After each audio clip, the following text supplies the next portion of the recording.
Good morning my dear students, आप सभी का मेरे यूट्यूब चैनल पे हार्दिक स्वागत है। आज बच्चों रासायनिक बलगतिकी यानी केमिकल काइनेटिक्स के थर्ड लेक्चर में हम लोग अभिक्रिया के दर को प्रभावित करने वाले कारक के बारे में जानेंगे। साथ ही साथ जो दर नियम है यानी कि रेट लॉ ऑफ रेट या रेट इक्वेशन दर समीकरण के बारे में जानेंगे। दर समीकरण इतना इंपॉर्टेंट है कि इस चैप्टर का जो फर्स्ट ऑर्डर रिएक्शन यानी प्रथम कोटि की अभिक्रिया का व्यंजक जो है या शून्य कोटि अभिक्रिया का व्यंजक जो है हम लोग दर समीकरण पर ही निकालते हैं। इसलिए बच्चों आज का लेक्चर मोस्ट इंपॉर्टेंट लेक्चर है जिसमें कि दर समीकरण के बारे में हम लोग जानेंगे। इसके बाद इसलिए बच्चों यदि first order reaction zero order reaction का व्यंजक प्राप्त करना है तो उसको आप अच्छे से समझें। तो सबसे पहले हम लोग देखते हैं कि इसके पहले हम लोग अभिक्रिया के दर निकालने के दो हम तरीके देखे थे, एवरेज रेट और इंस्टेंटेनियस रेट। दोनों पर एक पर आप लोग क्वेश्चन भी बनाए थे क्योंकि इंस्टेंटेनियस रेट पर ही आपके क्वेश्चन न्यूमेरिकल क्वेश्चन आते हैं, तो उसको भी आप लोग देखे थे। अब उसको प्रभावित करने वाले कारक कौन कौन से हैं यानी कि factor effect on rate of reaction कौन कौन से हैं। तो सबसे पहले आप देख रहे हैं कि अभिकारक की प्रकृति, नेचर ऑफ रिएक्टेंट क्या होता है, किस प्रकार रिएक्टेंट का नेचर किसी अभिक्रिया के रेट को इफेक्ट करता है, प्रभावित करता है। तो आपको पता है कि गैस स्टेट तो तीन है, गैस, लिक्विड और सॉलिड यानी सॉलिड, लिक्विड, गैस। तीनों में जो मोस्ट डिफरेंट है वो है कि गैस के अणु आपस में बहुत दुर्बल बंध द्वारा जुड़े होते हैं, उसके बाद लिक्विड में, और सबसे मजबूत बंध द्वारा जुड़े होते हैं किसमें, सॉलिड में। तो जिसके लिक्विड, जिसके जो मॉलिक्यूल्स है, अणु या परमाणु हैं, वो दुर्बल बंध द्वारा जुड़े रहेंगे, वो आसानी से टूटेंगे और आपस में टकराएंगे। और जब इस चैप्टर में आगे हम लोग पढ़ेंगे कोलिजन थ्योरी, तो उसमें देखेंगे कि जितना ही प्रभावी टक्कर होता है अणुओं के बीच उतना ही आसानी से उत्पाद बनता है, प्रोडक्ट बनता है। तो आप देखेंगे कि गैस के अणुओं के बीच आसानी से इफेक्टिव कोलिजन होता है यानी प्रभावी टक्कर होता है। इसलिए यदि गैसीय मॉलिक्यूल्स हैं तो उनके बीच दुर्बल बंध होने के कारण आसानी से बार बार टक्कर होगा और उत्पाद भी उतने ही आसानी से बनेगा। उसके बाद लिक्विड होता है और उसके बाद सॉलिड। क्लियर है बच्चों? तो प्रकृति के अनुसार देखें तो गैस सबसे अधिक जो रेट ऑफ रिएक्शन होगा यानी कि अभिक्रिया का दर सबसे अधिक किसमें होगा, गैस में, उसके बाद लिक्विड में, उसके बाद सॉलिड में। क्लियर है? अब हम लोग देखते हैं दूसरा, अभिकारक की सांद्रता यानी कंसंट्रेशन ऑफ रिएक्टेंट। अभिकारक की सांद्रता जितना ही अधिक रहेगा, जितना ही अधिक रहेगा उतना ही टक्कर होने की संभावनाएं भी अधिक होंगी। आप इस प्रकार से समझें, यदि एक सड़क है और उस सड़क पे बहुत ज्यादा ट्रैफिक होगा तो टक्कर होने की संभावना उसमें अधिक होगी। बहुत ज्यादा ट्रैफिक होने का यहां पर मतलब क्या है? यहां पर मतलब है कि ज्यादा ट्रैफिक होना यानी कि रिएक्टेंट का कंसंट्रेशन अधिक होना, अभिकारक की सांद्रता अधिक होना। तो बच्चों आप अपने आप समझे कि यदि सड़क पे ट्रैफिक ज्यादा होगा तो टक्कर होने की संभावनाएं अधिक होंगी, और जैसे जैसे ट्रैफिक कम होता जाएगा टक्कर होने की संभावनाएं भी कम होती चली जाएंगी। ठीक उसी प्रकार यदि अभिकारक की सांद्रता अधिक होने पर अभिक्रिया का दर अधिक होती है और समय के साथ कम होती जाती है। समय के साथ कम क्यों होती जाती है? क्योंकि जैसे जैसे समय बीतेगा जो रिएक्टेंट है, अभिकारक है, वो उत्पाद में परिवर्तित होता जाएगा। आप रेट ऑफ रिएक्शन देखे हैं ना? आप देखते हैं कि समय के साथ अभिकारक की सांद्रता घटती जाती है और उत्पाद की सांद्रता बढ़ती जाती है। तो अभिकारक की सांद्रता जैसे जैसे कम होती जाएगी, अभिक्रिया की दर भी कम होता जाएगा। क्योंकि आपको थोड़ा सा ध्यान होगा कि जब हम इसका ग्राफ बना रहे थे तो उसका ग्राफ कुछ इस प्रकार से चल रहा था, अभिकारक वाला।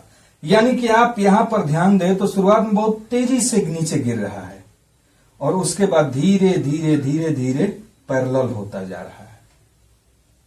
ऐसा नहीं कि ये ग्राफ इस प्रकार से है, ऐसा तो है नहीं। इसका ग्राफ किस प्रकार से बच्चों? तो ये कुछ इस प्रकार से है। यानी कि शुरू में जब अभिकारक का कंसंट्रेशन अधिक है तब ये बहुत तेजी से इसका अभिक्रिया का दर है, लेकिन जैसे जैसे कम होता है, यहां पर आपका था कंसंट्रेशन, रिएक्टेंट का कंसंट्रेशन, और ये था समय।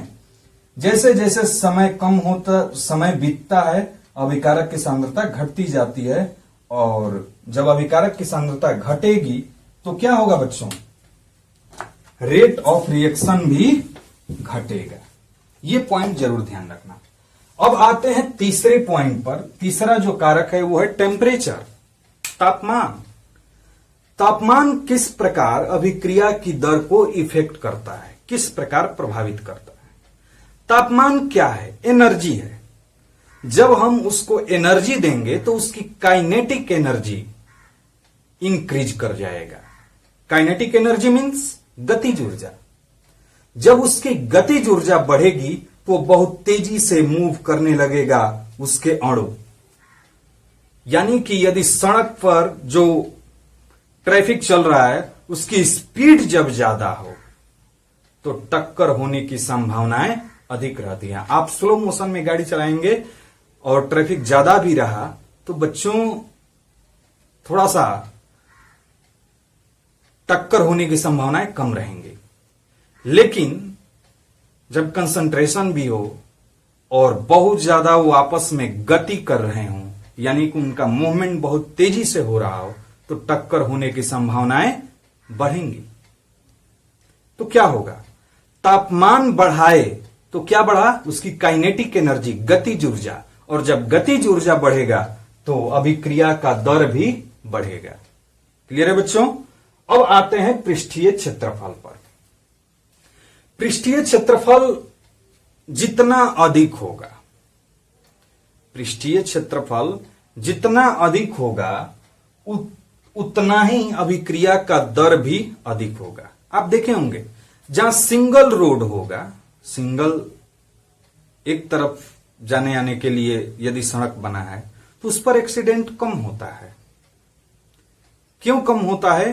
क्योंकि पहले से पता है कि ये सिंगल रूट है, एक गाड़ी एक बस आ सकते हैं, उस पर ज्यादा ट्रैफिक नहीं रहते हैं। लेकिन वही यदि काफी चौड़ी रोड हो तो उस पर निश्चिंत होकर लोग चलाते हैं कि चलिए उधर से आ रहा है गाड़ी, इधर से हम लोग जा रहे हैं, और उसमें असावधानी हो जाता है और उसमें एक्सीडेंट होने की ज्यादा संभावना रहती है। आप देखे होंगे इधर जीटी रोड कितनी चौड़ी बनी है और उस पर एक्सीडेंट बार बार होता रहता है। वही सिंगल रोड रहता है तो बहुत कम संभावनाएं रहती हैं। इसलिए पृष्ठीय क्षेत्रफल बढ़ने के साथ साथ अभिक्रिया का दर भी क्या होता है? बढ़ता है। यानी कि यदि रिएक्टेंट के रूप में देखें तो जितना ही वो बारीक चूर्ण होगा, अब यहां पर पॉइंट बच्चों ध्यान दो, जितना ही वो बारीक चूर्ण होगा, पाउडर फॉर्म में होगा, पाउडर फॉर्म में होगा, उतना ही उसका पृष्ठीय क्षेत्रफल अधिक होगा और उसका रेट ऑफ रिएक्शन अधिक होगा। तो ये चार जो फैक्टर हैं वो प्रभावित करते हैं रेट ऑफ रिएक्शन को। आप इसको नोट कर लीजिएगा। अब हम लोग मोस्ट इंपोर्टेंट टॉपिक की तरफ बढ़ते हैं, दर नियम या वेग समीकरण की ओर।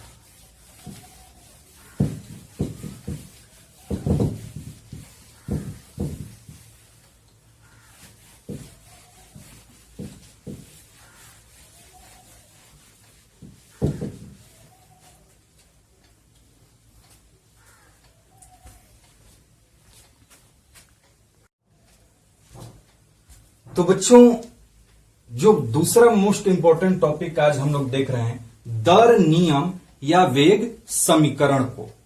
आपको बता दें कि ये मोस्ट इंपॉर्टेंट टॉपिक है और आपके एग्जाम में आया भी है, और इसको 11th में भी हम लोग जो चैप्टर था साम्यावस्था, उसमें भी इस नियम को हम लोग पढ़े हुए हैं। थोड़ा सा नाम वहां पे चेंज था, लेकिन उसी नाम से आपके बोर्ड में भी आया हुआ है। वो द्रव्यमान अनुपाती क्रिया का नियम, आप लोग नाम 11th में सुने होंगे, law of mass action. Law of mass action, आप उस नाम को भी ब्रैकेट में लिख लीजिएगा, क्योंकि उस नाम से भी आपके बोर्ड में क्वेश्चन आया हुआ है और इसी का नाम है वो भी। तो चलिए हम लोग देखते हैं कि लॉ ऑफ रेट या रेट इक्वेशन या लॉ ऑफ मास एक्शन, द्रव्यमान अनुपाती क्रिया का नियम क्या है। यह नियम कहता है कि किसी अभिक्रिया का दर जो है वो किस प्रकार है। दिए गए ताप पर, यानी कि जो टेम्परेचर है वो कांस्टेंट, जो ताप है उसी पर हमें देखना है। दिए गए ताप पर किसी अभिक्रिया का दर यानी कि आर, उसमें भाग लेने वाले अभिकारक जो रिएक्टेंट होते हैं, अभिकारक के सांद्रता के गुणनफल के समानुपाती होता है। रेट जो होता है वो उसमें भाग लेने वाले अभिकारक के सांद्रता के गुणनफल के समानुपाती होता है। अब जैसे देखें, जैसे कि माना कि एक रासायनिक अभिक्रिया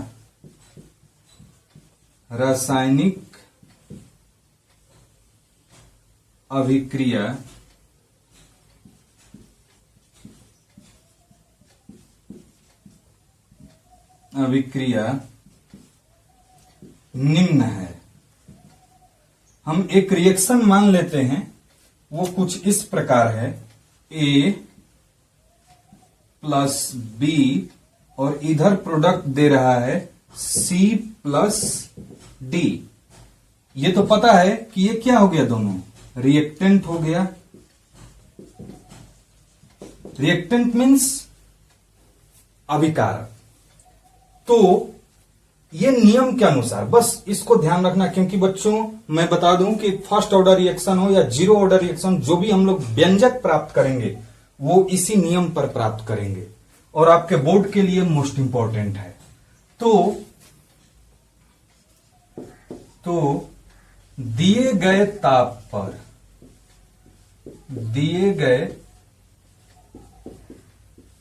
पर दर नियम के अनुसार क्या हो जाएंगे बच्चों। अब इसको देखें, दिए गए ताप पर किसी अभिक्रिया का दर यानी कि आर, उसमें भाग लेने वाले अभिकारकों के सांद्रता, अभिकारक कौन से हैं, ए और बी, के समानुपाती है। समानुपाती ए की सांद्रता इंटू बी की सांद्रता। जो भी यहां पे रिएक्टेंट रहेगा, यदि एक रहेगा तो एक ही लेंगे। अब आपको पता है कि जब ये समानुपाती का चिन्ह हटेगा तो एक कांस्टेंट आएगा, एक नियतांक आएगा, और यहां पर जो नियतांक आया वो है के। ए की सांद्रता इंटू बी की सांद्रता। क्लियर है बच्चों। अब यहां पर ये आपका दर नियम हो गया, आपके एग्जाम में आया हुआ है लघुतरीय प्रश्न के रूप में, आप इसको जरूर ध्यान में रखें। इसको आप लिख सकते हैं, जहां आर क्या है, तो आर अभिक्रिया का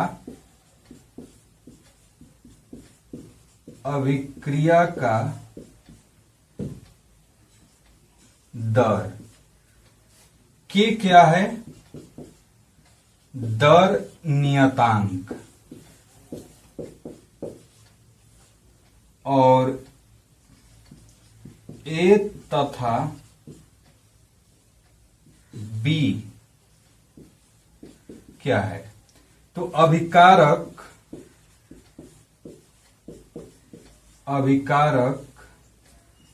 ए तथा बी की सांद्रता है। क्लियर है बच्चों? तो इसको आप नोट कर लीजिए। मुझे आशा है कहीं पर कोई दिक्कत नहीं है, क्योंकि इसी के अनुसार आप ये भी ध्यान रखें कि आर समानुपाती ए इंटू बी। ए और बी क्या है? तो अभिकारक ए तथा बी की सांद्रता है। तो आप इसको भी ध्यान में रखकर नियम लिख सकते हैं। आप देखें, दिए गए ताप पर किसी अभिक्रिया का दर उसमें भाग लेने वाले अभिकारकों के सांद्रता के गुणनफल के समानुपाती होता है। और जब समानुपाती का चिन्ह हटा है तो क्या आया है? जो कि क्या कहला रहा है? दर नियतांक। अब आपसे एग्जाम में पूछा जा सकता है कि दर नियतांक यानी कि रेट कांस्टेंट क्या है। तो चलिए हम इसी पर दर नियतांक के बारे में भी जान लेते हैं। इसको आप नोट कर लीजिएगा।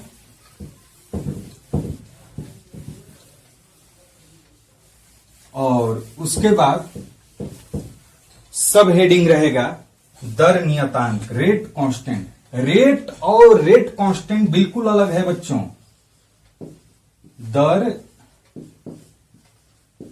नियतांक यानी कि रेट कांस्टेंट क्या है? आपको मैं पहले भी बताया हूं कि आप कभी भी सूत्र से डेफिनेशन को बनाएं। तो हमारा सूत्र है R इज इक्वल टू के इंटू ए का कंसंट्रेशन इंटू बी का कंसंट्रेशन, सांद्रता। यदि हम ए और बी की सांद्रता इकाई ले ले, 1 ले ले, यदि ए तथा बी की सांद्रता इकाई यानी कि 1 मोल प्रति लीटर हो तो क्या हो जाएगा बच्चों? R बराबर K इंटू 1 इंटू 1 यानी कि R बराबर K।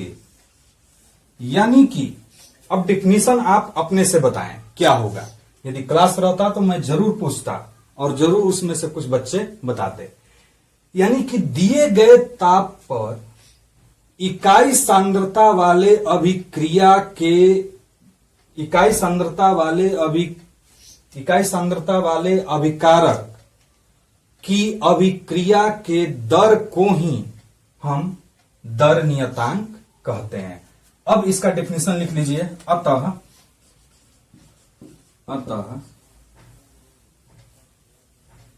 क्या हो जाएगा बच्चों? दिए गए ताप पर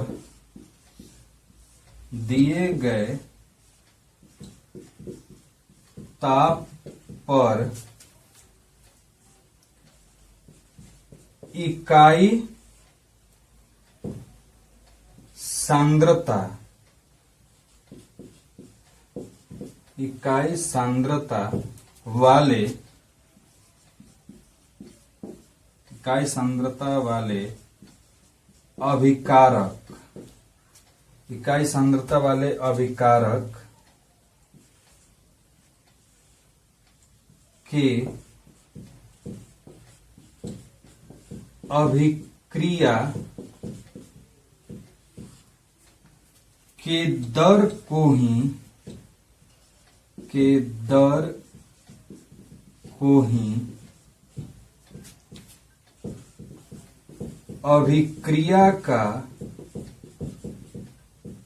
अभिक्रिया का दर नियतांक दर नियतांक कहते हैं। क्लियर है बच्चों? तो ये था अभिक्रिया का दर नियतांक। अब आपसे एक लघुतरीय प्रश्न आता है कि अभिक्रिया की दर और दर नियतांक में अंतर बताएं।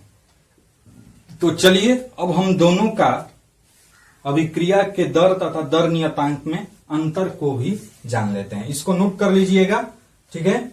अब इसको हम लोग देख लेते हैं, इसके अंतर को।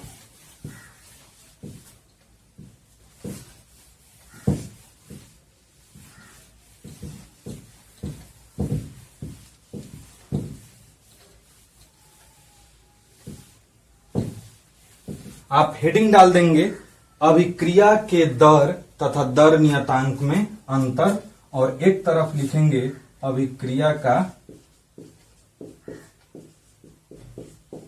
अभिक्रिया का दर, और दूसरी तरफ दर नियतांक। दो पार्ट में कर देना है। सबसे पहला अंतर, आप इसका डिफिनीशन लिखेंगे। अभिक्रिया के दर किसे कहते हैं? यानी कि अभिक्रिया के दर को हम लोग पहले भी देखे थे। जो इंस्टेंटेनियस रेट था वो क्या था? किसी निश्चित समय में अभिकारक या उत्पाद के सांद्रता में होने वाले परिवर्तन को किसी निश्चित समय या क्षण में अभिकारक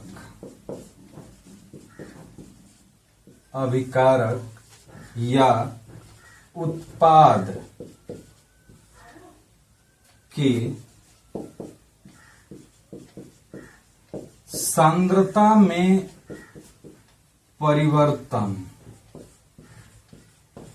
परिवर्तन को अभिक्रिया का दर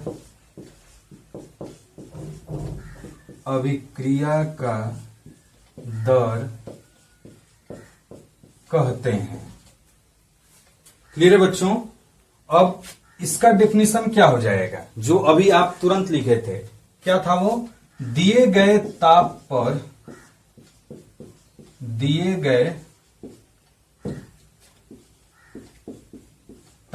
पर इकाई सांद्रता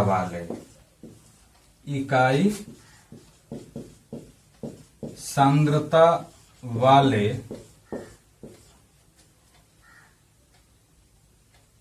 अभिकारक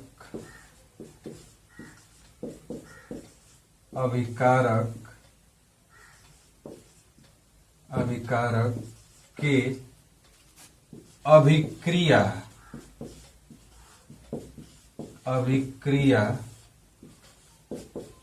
के दर को ही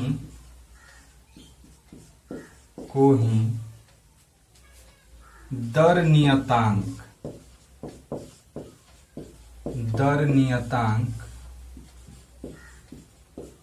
कहते हैं। क्लियर है बच्चों? अब हम देखते हैं इसका दूसरा अंतर। अभिक्रिया के दर का मात्रक अभिक्रिया के दर का मात्रक हमेशा निश्चित क्या होता है बच्चों? Mole litre inverse second inverse होता है। लेकिन आपको बता दूं कि दर नियतांक का मात्रक अभिक्रिया की कोटि के अनुसार यानी कि ऑर्डर ऑफ रिएक्शन के अनुसार बदलता रहता है, जबकि दर नियतांक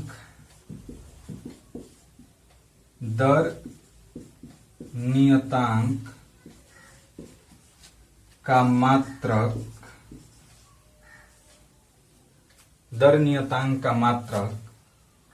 अभिक्रिया की कोटि।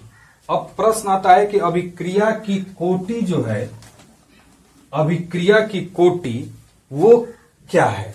तो अभिक्रिया की कोटि हम लोग अभी इस लेक्चर के बाद जानेंगे कि अभिक्रिया की कोटि क्या होती है। उसी में first order reaction, zero order reaction इत्यादि शामिल है। दर नियतांक का मात्रक अभिक्रिया की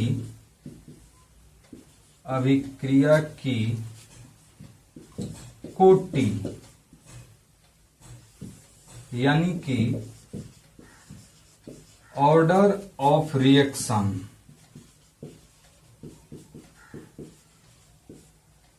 के अनुसार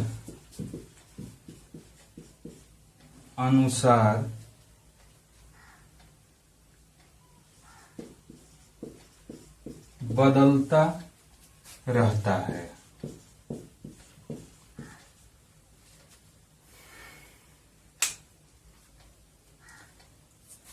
ये दो अंतर आप लिख सकते हैं, लिख लीजिएगा, लिख सकते हैं नहीं, इसको लघुतरीय प्रश्न में आएगा, इसको लिख लीजिएगा।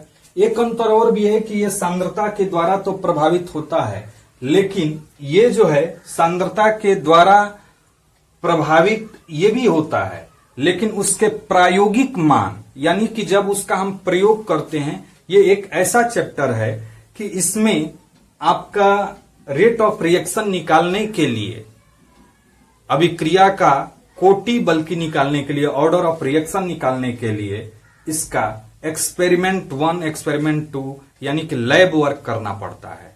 आपके दो चैप्टर ऐसे हैं, एक सॉल्यूशन था जो कि एक्सपेरिमेंट उसमें था, हम लोग प्रयोगशाला का इस्तेमाल करते हैं, और रेट ऑफ रिएक्शन भी निकालने के ऑर्डर ऑफ रिएक्शन निकालने के लिए भी हमें प्रयोगशाला की जरूरत पड़ती है। तो आप ये दो अंतर लिख लीजिएगा।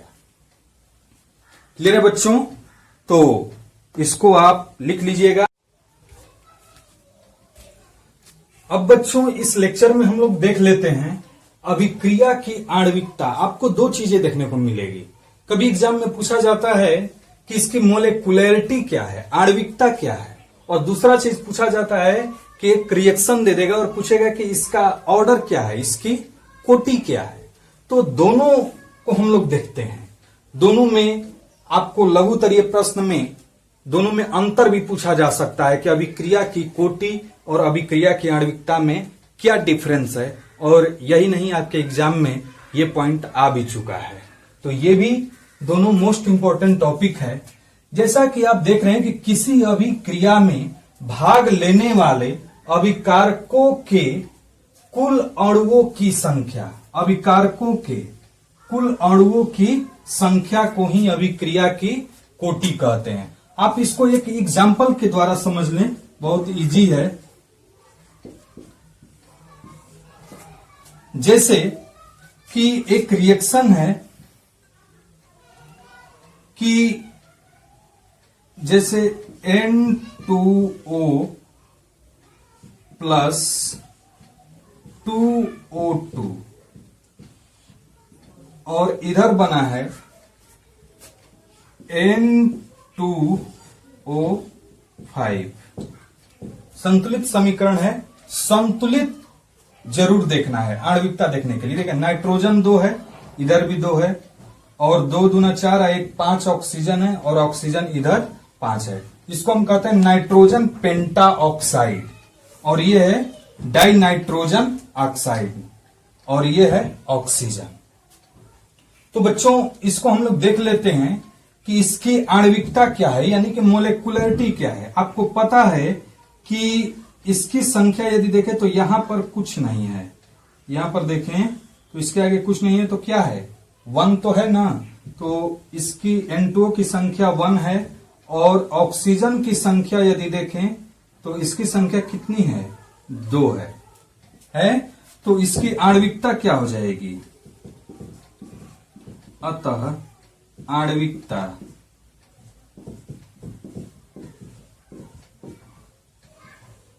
बराबर 1 + 2 = 3।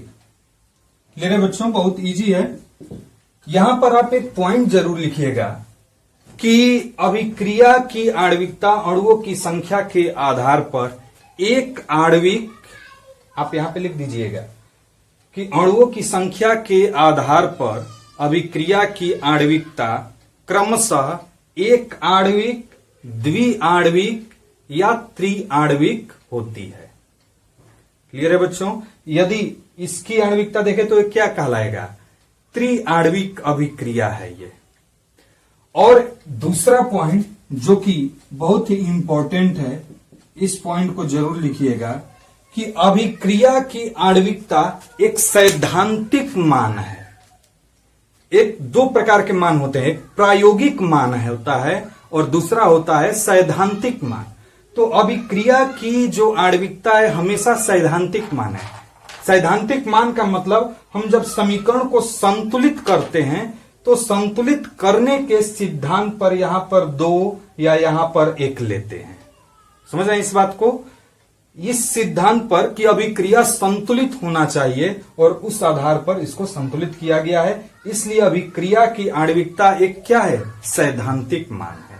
वहीं जब हम लोग इसको देखेंगे अभिक्रिया की कोटि यानी ऑर्डर ऑफ रिएक्शन को, तो ये एक प्रायोगिक मान है, ये सिद्धांत पर आधारित नहीं है। लेकिन इसका जरूर लिख लीजिएगा कि अभिक्रिया की आणविकता एक सैद्धांतिक मान है। दोनों के अंतर लिखने में जरूरत पड़ेगी। अब देख लेते हैं इसके बारे में, अभिक्रिया के ऑर्डर के बारे में, यानी कि ऑर्डर ऑफ रिएक्शन के बारे में। इसमें कहा जा रहा है कि दर समीकरण में प्रयुक्त अभिकारकों के सांद्रता के घातांकों के योग को अभिक्रिया की कोटि कहते हैं। जैसे इसका भी उदाहरण देखते हैं। यदि कोई अभिक्रिया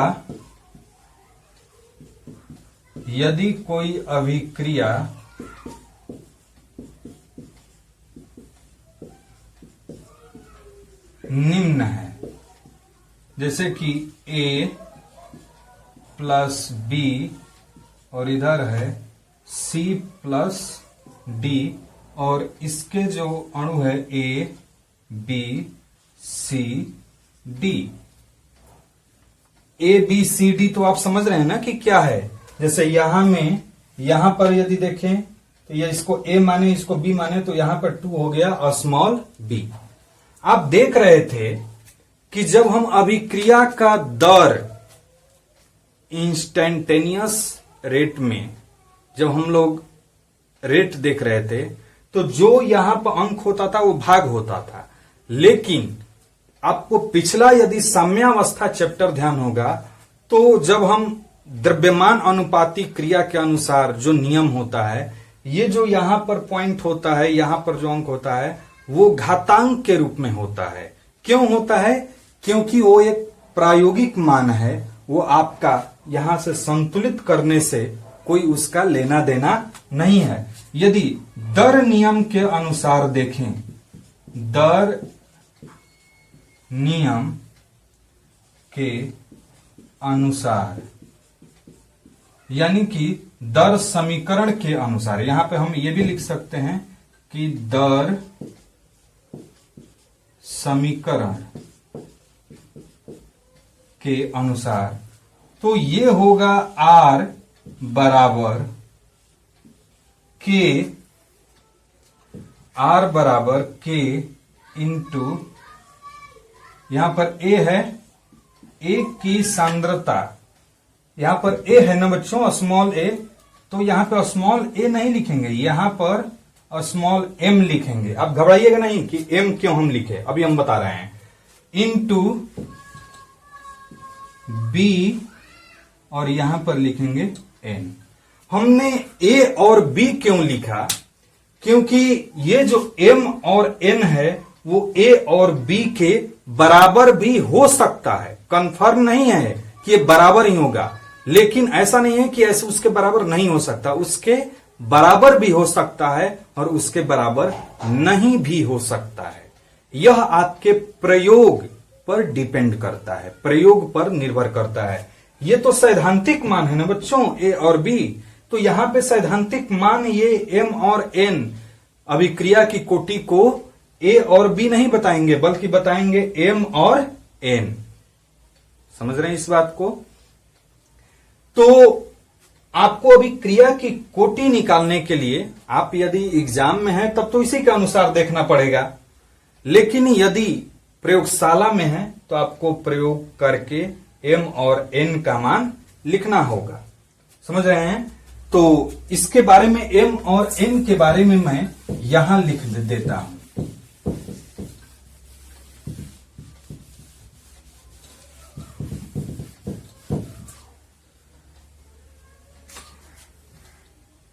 जहां एम तथा एन का मान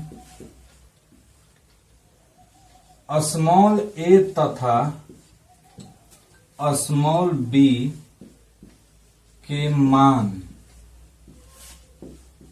के बराबर भी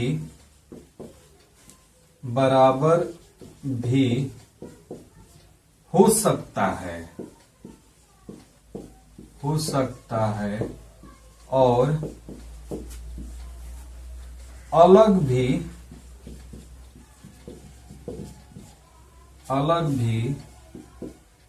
हो सकता है, क्योंकि एम तथा एन एक प्रायोगिक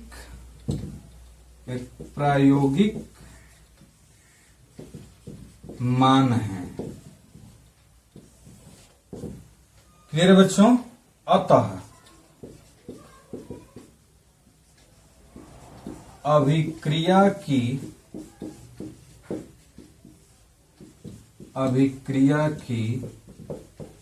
कोटि क्या होगी?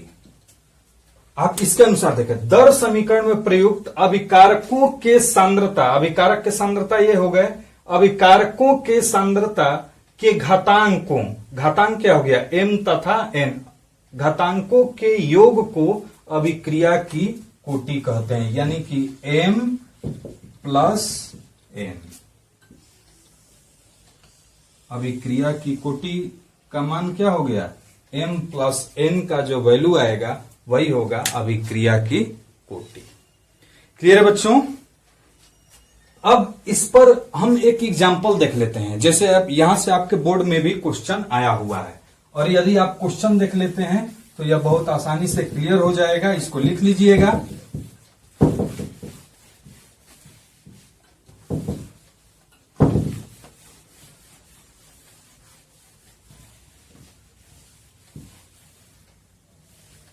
क्वेश्चन जो आपके बोर्ड में आया है वही मैं लिख रहा हूं।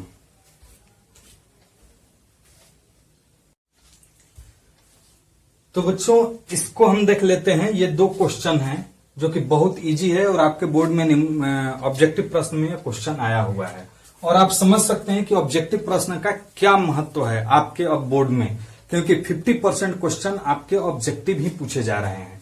चलिए फर्स्ट क्वेश्चन को मैं बता रहा हूं, सेकंड क्वेश्चन को आप बनाइएगा। जिसे कह रहे हैं कि किसी अभिक्रिया ए प्लस बी प्रतिफल अभिक्रिया का दर अगर दिया हुआ है आर बराबर के इंटू ए का घातांक है हाफ इंटू बी का है 3/2, तो अभिक्रिया की कोटि, अतः कोटि बराबर क्या हो जाएगा बच्चों? आपको पता है कि m प्लस n, तो क्या हो जाएगा 1/2 प्लस 3/, इसको सॉल्व करेंगे तो 2, 1 plus 3 equal to 4/2 equal to 2। तो इसका आंसर क्या हो जाएगा? सी। बहुत इजी है।